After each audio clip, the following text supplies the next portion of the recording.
Hello there, my fine folks. This is Sam of Gems and Bros, and I'm going to talk in my normal voice now. That's better. I don't know, I have a fairly wide vocal range down low, up high not so much.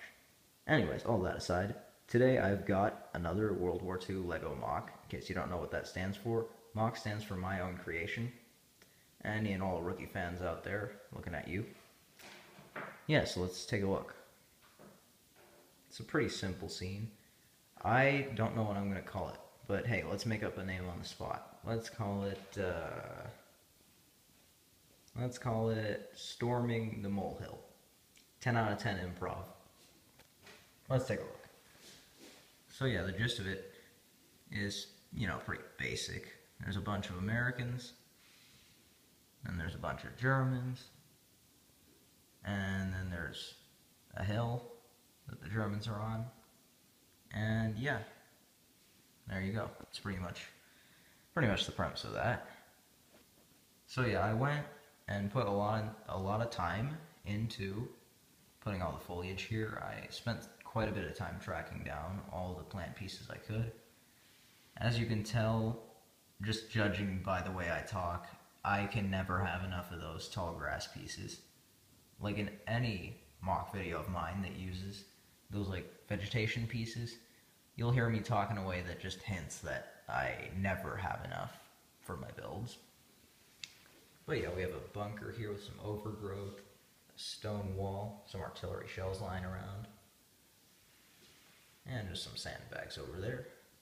So I am going to be disassembling this to some extent as I go. So first I'm going to show you guys the American minifigures.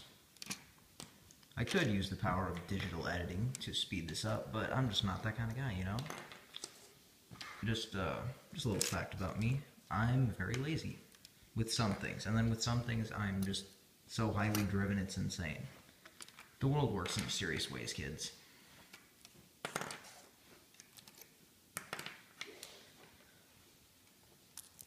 So yes, again, I did not use any clay in this build. I only used, if I needed to create some sort of effect, like if I needed to make a muzzle flash, I'd use little cone pieces, Learned that technique from the pseudo-famous Brick Dodger. Brick Dodger is a great channel. I'd recommend checking him out. Maybe I'll leave a link to his channel in the description if I'm not feeling too lazy.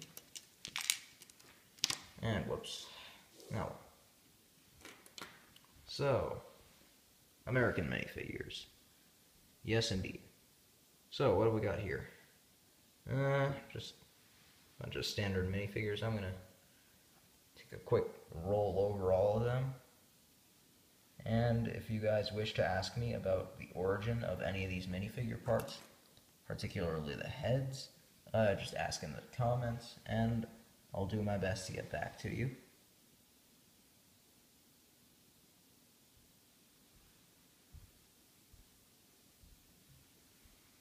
I tried to make the minifigures for this creation with only the flesh tone heads, which was kind of hard to do actually. I don't have enough of them. And I tried to allocate as many dark tan legs as possible because I use both light gray and dark tan for my American soldiers, which is kind of not a good thing because I don't have enough of either to use for my entire army. So yeah, that's just a little flaw with my minifigure making. This is actually just a tree that's completely on fire. Plenty of flames around here. And yeah, just some very basic, brick-built trees. Got several different colors of leaves. Another one of them. And another one of them. And one more. So that's all the trees. There's some ammunition sitting inside that crate. Nothing in here. Just move that out of the way. So yeah, plenty of barbed wire all over the place.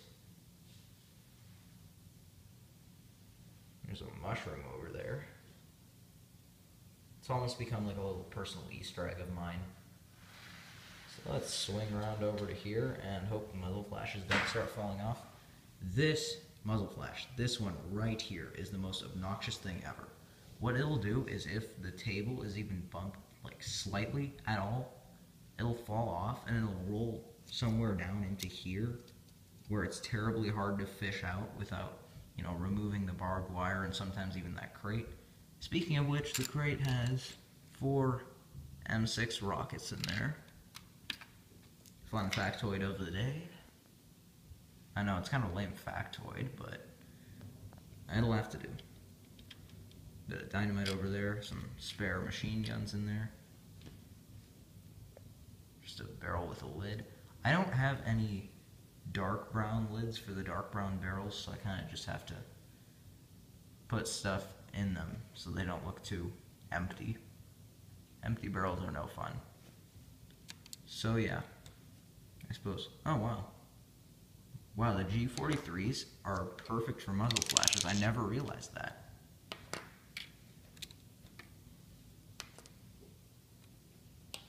So yeah, nothing much back here. Nice sand green stud from like a 2002 Harry Potter set. Let's look at the minifigures so far. These are all rather cheaply decaled.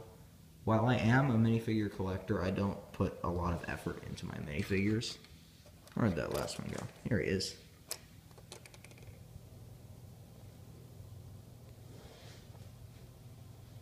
So let's just spin this entire thing around. And here we go. Let's look inside the bunker. So a bunch of Car 98s in a crate. This is a commanding officer here. And he's got a nice custom MP41. And then a medic, the C96. And I'll just take the rest out. This guy's actually a sniper, but it's really hard to see. Now that he's out of the bunker, we can see that his rifle does indeed have a scope. And just a man with an MP40. And a machine gunner. I really like this head. I think it's a rebel officer head, or let me think.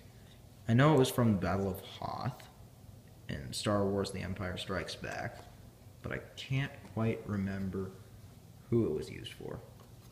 And then here we have a Panzerfaust. And over here we have that just basic stone wall.